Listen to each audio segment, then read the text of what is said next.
mean, it's just, I mean, it's a sad situation. It's appalling to see the direction that, that this is going, but it's also refreshing because you have to have trials like this in order to get to the truth.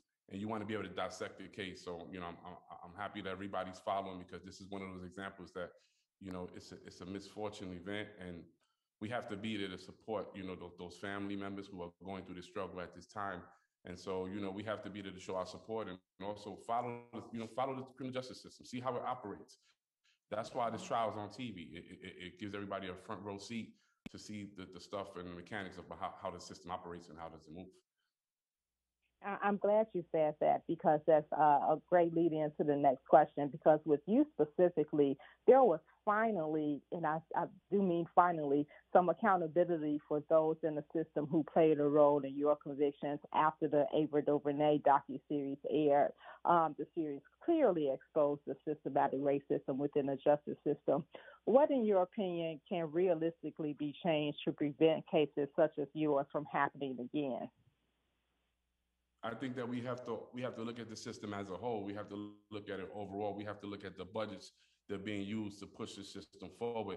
If you look at the criminal justice system and every agency that's connected to it, each one of those agencies, they consist of billion-dollar budgets.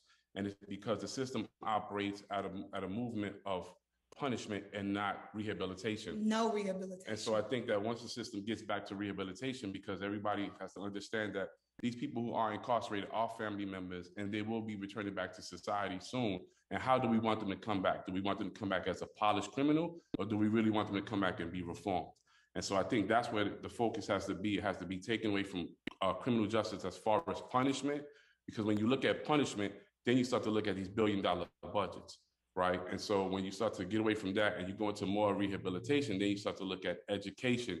You start to look at vocational training. You start to look at transitions. How do we bring people back into society? And so I think that's the key, and that's the part that we have to focus on. Yeah. Not just locking people up and throwing away the key and then, adding up these outrageous budgets and everybody's happy because they are, because they work in the system, in the criminal justice system of injustice. One thing you do, you always follow the money and see where that leads you. And you talk a lot about the support. We talk a lot about the support, and you were just 14 when this happened, and clearly your life changed drastically. How did you survive being so young, staying in for so long, and knowing you were innocent?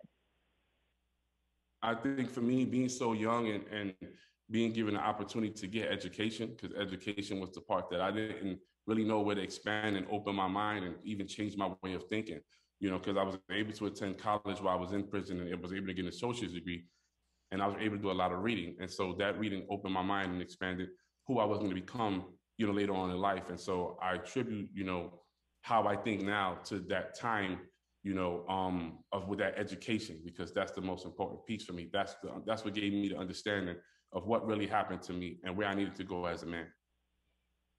And it was a whole new world when you were released, and I'm sure the lovely Mrs. Help you adjust to life outside. Tell me about just getting acclimated. I mean, like I said earlier, it's about the unknown and going into a marriage and going into such a beautiful woman and who's a celebrity in her own right, who's a pioneer in reality TV. So there's a lot of stuff that comes with that, and just like she has her luggage, I have mine. And so we bring them into the same house and we try to make it work. But we're still unpacking, by the way. Oh yeah, definitely. We got a lot of luggage. It's a lot of luggage. It's a lot of luggage. It's a lot of luggage.